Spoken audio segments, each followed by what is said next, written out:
जिस घर में बेटियां होती हैं वो घर भाग्यशाली हुआ करते हैं। हमने तो ऐसे देखे छोरा ही छोरा 32 छोरा पर खाए क्यों ला लेना पड़ रहा है बेचारे के। अच्छा देखो, देवियां सबसे ज्यादा धर्मात्मा भी होती हैं। विश्व में स्त्री ना हो तो विश्व की क्या रूपरेखा रह जाएगी। इसलिए बेटी परम आवश्यक है। जो बेटे के विवाह में दहेज मांगते, तू है कौन, तेरे मुंह पे तो मेरे बाप ने चांदी का जूता मारा था। बेटी का अपना अधिकार है कि उस सर्वेंट को कैसे रखना है। सौदेबाज हस्बैंड के लिए एक सलाह दूंगा बेटियों को, सुबह उठते ही कहो चाय बना के ला, चुपचाप बैठा रही हो घर में, जब तक आऊं खाना तैयार मिलना चाहिए। हाथ जोड़ के प्रार्थना कर रहा हूं, गरीब बेटी के बाप पर बोझ मत डालो। अगर मर्द हो ना तो मर्द दिखना सीखो। पत्नी सबको चाहिए पर बेटी किसी को नहीं चाहिए। एक बात ध्यान से सुनना, जिस घर में बेटियां होती हैं वो घर भाग्यशाली हुआ करते हैं। और हमारा अनुभव तो यह है कि पैसे वालों के यहाँ ज्यादा बेटियां ही होती हैं, क्योंकि वो अपना भाग्य लेकर प्रकट होती है उस घर में। हमने तो ऐसे देखे छोरा ही छोरा 32 छोरा पर खाए क्यों ला लेना पड़ रहा है बेचारे के। और छोरी जहां होती है वह भाग्य बढ़ता ही चला जाता है। जोर से बजाओ, मैं तो तुम्हारी बड़ाई कर रहा हूं, एक तुम हो कि चुप बैठी हो। अच्छा देखो, देवियां सबसे ज्यादा धर्मात्मा भी होती हैं। इसका प्रूफ इसी पंडाल में मिल रहा है। देवियों ने अपनी साइड तो फुल कवर कर रखी है लेके पीछे तक, इधर भी इस क्षेत्र में भी भाइयों का बैठना मुश्किल कर रखा है इन्होंने। वहां से लेके वहां तक पीछे तक चली गई है। क्यों? इनकी रुचि धर्म में अधिक होती है। लेकिन चाहे जो भी हो, आप कल्पना करके देखो, अगर विश्व में स्त्री ना हो तो विश्व की क्या रूपरेखा रह जाएगी। इसलिए बेटी परम आवश्यक है। लेकिन समाज के कुछ गंदे लोगों के कारण आज बेटियां लोग नहीं चाहते।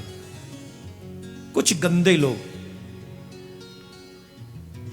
दो प्रकार के गंदे लोग हैं। एक जो स्त्री को सिर्फ भोग्य पदार्थ समझते हैं, दूसरे जो अपने बेटे की शादी में बेटी वालों से दहेज मांगते हैं।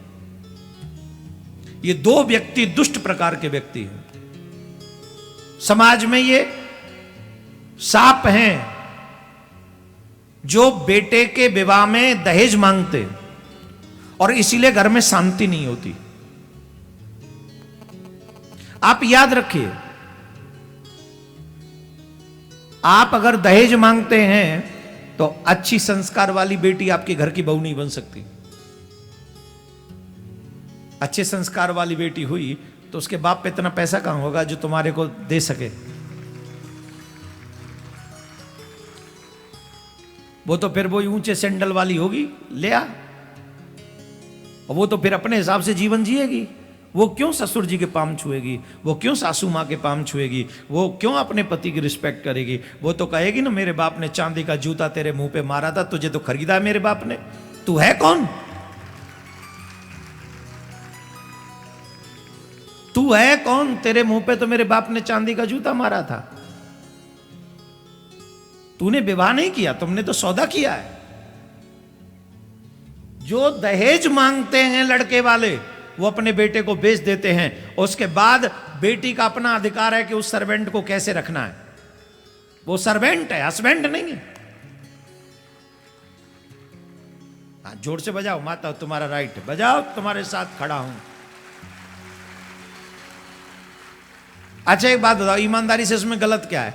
जब तुम कह रहे हो मैं तो 11 लाख लूंगा, 21 लाख लूंगा, 31 लाख लूंगा, 1 करोड़ लूंगा, किसके बदले? बोले बेटे का विवाह करने के। तो सौदा हुआ कि नहीं हुआ? सौदा हुआ कि नहीं? अगर ये सौदा है तो बेटी ने तो परचेज कर लिया। वो मैं तो ऐसे सौदेबाज हस्बैंड के लिए एक सलाह दूंगा बेटियों को, सुबह उठते ही कहो चाय बना के ला, मेरे कपड़े निकाल के रख, मैंने ये कपड़े उतार दिए, इनको धो, और सुन मैं जा रही हूं शॉपिंग करने, चुपचाप बैठा रही हूं घर में, जब तक आऊं खाना तैयार मिलना चाहिए। और घर से बाहर मत जाना, कितनों की बुरी नजर तुझ पे पड़ेगी।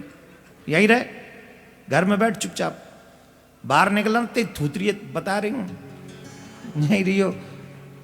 आराम से। सही है कि नहीं? देवियों बताओ, सही है कि नहीं? सब देवियां एग्री हैं। किन के लिए? जो अपने बेटे को बेच देते हैं। हाथ जोड़ के प्रार्थना कर रहा हूं, गरीब बेटी के बाप पर बोझ मत डालो।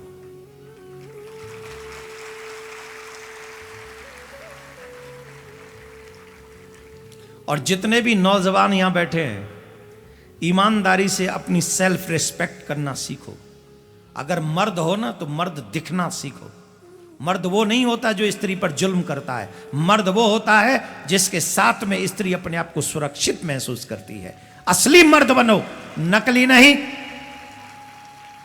तुमको लगता है तुम्हारे लड़की के बाप से करोड़ों रुपए लेने के बाद तुम मर्द कहलाओगे? अरे जाओ गीदड़ कहीं के, तुम मर्द हो नहीं सकते। गीदड़ हो तुम, जो तुम में इतनी कैपेसिटी नहीं कि हम अपनी पत्नी का पालन पोषण भी अपने आप कर सकेंगे। आई एम सॉरी, किसी को बुरा लगे, मैं आपको बुरा लगने के लिए नहीं बोल रहा हूं, लेकिन सच बताओ, उस बेटी का क्या दोष है जिसके बाप पे पैसा नहीं है? वो क्यों किसी अच्छे घर की बहू नहीं बन सकती? क्यों नहीं बन सकती? क्योंकि उसके बाप पे पैसा नहीं है, क्योंकि वो तुम्हारी तरह लंबे गाड़ियों में नहीं चलता। उसकी बहू बेटी को देखो ना, कितनी संस्कारी है, साक्षात लक्ष्मी है।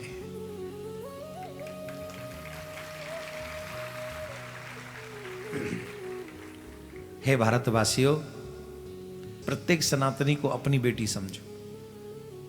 उस कल्पना को करो कि काश तुम पे भी एक दिन पैसा ना हो और तुम्हारी बेटी जवान हो, तुम पे क्या बीतेगी? क्या बीतेगी तुम पे? भगवान श्री कृष्ण ने तो उन कन्याओं से शादी कर लिया था जो कन्या कारागार में बंदी थी, जिन्हें कोई स्वीकार नहीं करता। श्री कृष्ण ने उनको स्वीकार कर लिया। अपने मालिक से, अपने इष्ट से इतना तो सीख लो मेरे प्यारे, इतना तो सीख लो।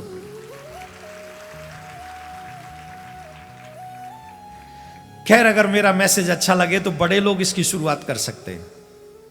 अपने बहुत अच्छे पढ़े लिखे बच्चे की विवाह एक अच्छी संस्कारी बेटी से कर सकते हैं, चाहे वो गरीब घर की ही क्यों ना हो। आप गरीब घर से रिश्ता जोड़ेंगे तो आपका सम्मान और बढ़ जाएगा, और बढ़ जाएगा। वैसे बेटी वाला कभी गरीब नहीं होता। जो अपनी बेटी दिल का टुकड़ा ही तुम्हें दे दे, उससे बड़ा गरीब कौन होगा? हैं? उससे बड़ा अमीर कोई नहीं है, वो सबसे बड़ा अमीर है। बेटी वाला कभी गरीब नहीं होता।